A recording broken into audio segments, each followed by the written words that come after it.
folks, it's Sunday morning again, and the idiot's going work. I have my flask of weak lemon drink, not coffee. Flavoured coffee though, don't like plain coffee. I have to have like a syrup in it, otherwise I can't stand it. Anyway, it's raining.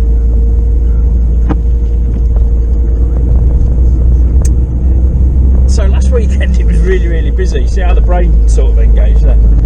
Last weekend really busy with bikes because obviously we had the world record attempt in Inclave. How many split asses you can get in one place at one time.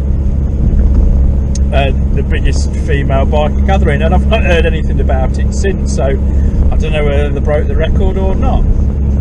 But on a lot of the bike foreskin forums I'm on, a lot of the ladies there commented and all that lot. It seemed to be a good do. It is a good do if that's your bag, if that's your social side to biking. Fair enough. You know, gets you out of the house on a Sunday, doesn't it? Not that I'd know, because every Sunday for about the last fucking 12 weeks I've been working, and it's starting to piss me off a bit, because I did only agree to do like the first 6. But no, it seems I'm doing them all the fucking time now, so I get no time to myself at all, and I'm fucked. By Thursday I'm fucked, proper fucked. Sleep most of Saturdays. I managed to get 1 fork seal done, folks, yay!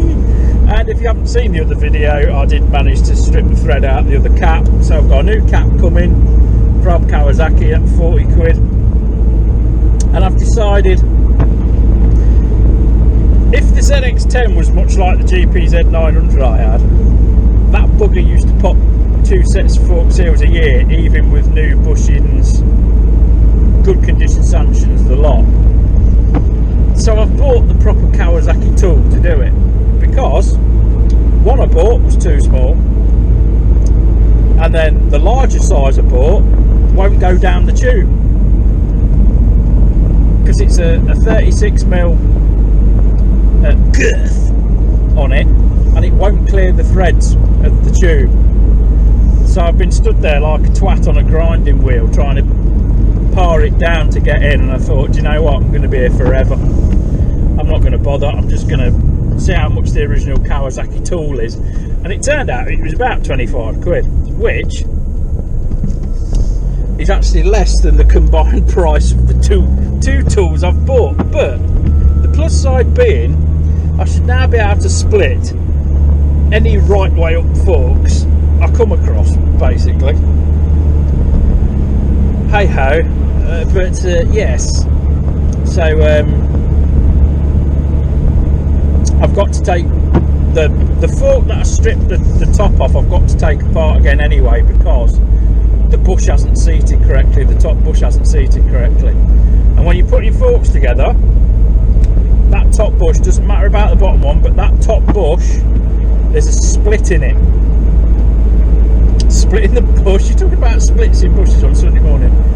It has to go, as the fork leg is orientated, it has to face left or right, not forwards and backwards. And there's a simple reason for that, which you've just worked out. Braking and acceleration forces does move the fork ever so slightly, and as it does, obviously it's going to open that gap up, the top bush, which literally sits just below the seal, and obviously oil finds it very easy to get through, because there's a gap, and you know what it's like, if there's a gap it'll come out. So it's just to negate that, because there's far less lateral movement in a pair of forks than there is front and back, whatever movement you call that. So yeah, that's just something to remember. As long as it's clocked left or right, when you put it back together, it should be alright. Doesn't have to be bang on 90 degrees, it can be a little bit off, but you know, never put the gap forward or rear. So yes, as usual, waiting on parts. So yes. But it's funny, it reminded me how we won't see so many bikes out today if it's Gev rain, which is a true fact. You know, some Some people love to clean their bikes, or they hate to clean the bike, so they don't go out in the wet, you know, and all that lot. To me, a vehicle's a tool, it's got to earn its keep. If I needed to commute on Nibbler, like the last time I used him, I did, and he's shit up, he gets shit up. That's just a fact. So some people wouldn't even consider commuting on a motorbike, even if it was damp, which is fair enough. But one of the best pieces of advice I could ever give you, if you've just passed your test or you've been riding for years and you've never ridden in the wet, go out and ride in the wet deliberately. Go out and ride in the damp, go out and ride in the wet, because if you are out on, maybe you're on holiday on your bike and you've never rode in the wet, you're going to be fucking petrified when it happens, because in the back of your mind all you're thinking about is, I'm going to come off, I'm going to come off, I'm going to come off. Now, tyre technology, when I passed my test in the 90s, tyre technology, especially on, if you had commuter tyres, I had an AR125, beautiful thing, mini GPZ, Tom Cruise, that was me. There's another motorbike. But the original fitment tyres I had on the AR were alright, they were fine for what it did. And you know, you're learning your craft. But then I had a free pair of tyres fitted, and they were Dunlop whatever, and they were commuter tyres, and the bloke at the bike shop at the time says, you can have the tyres for free, you just pay for the fitting, but you need to report back regularly how they're wearing, how do they feel, and all this lot, and you get a free pair of tyres because the Dunlop rep was there. I mean, yeah, okay, then I'll do that. Fucking worst tyres I've ever had. I mean, literally, if it was damp like it is now, first sniff of a corner or a roundabout, you were literally either sliding about, especially the back end, and this is a 12 horsepower bike, right, back end, no good. I dropped the bike 3 times on those tyres, never dropped it once on the originals, and it got to the point where they felt like Bakelite. There was literally no grip. In the dry they were all right, very little feeling. So it's my sort of knowledge of bike tyres and the grip levels available sort of got cemented then. Slightest bit of damp, you're on your arse, and I was like that for years. Even though I commuted every day by bike and I rode in the snow and the ice and the lot, because my friend had the AR125 because I had my eyes on an NSR or an NS125R, and so he ended up having that.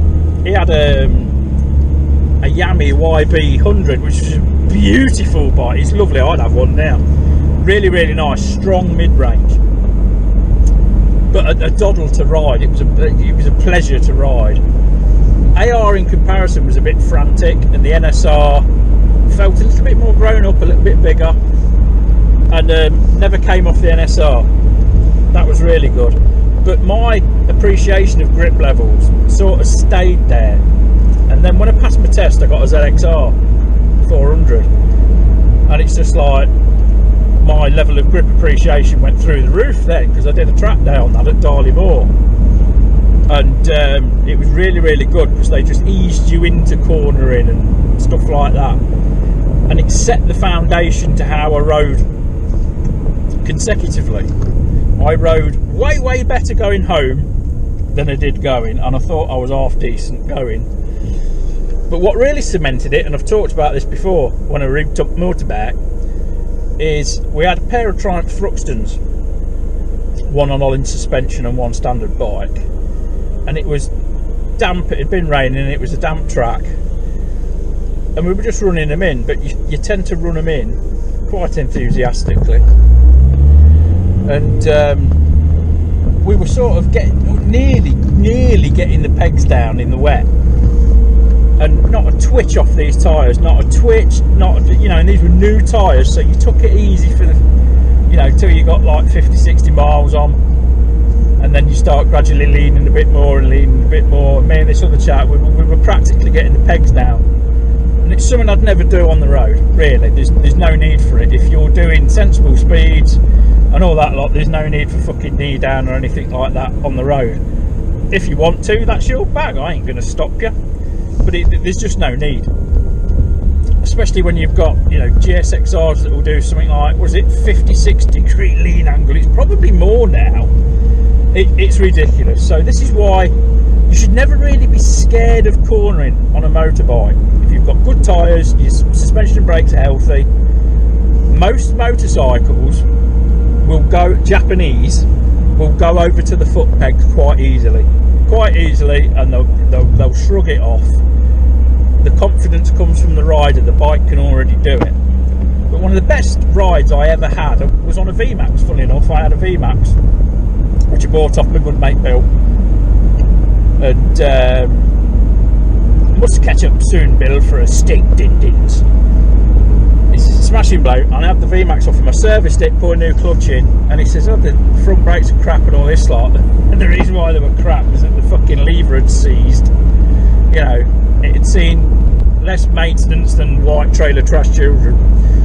But I did all that, serviced it, I ended up having it off him at very favourable rates.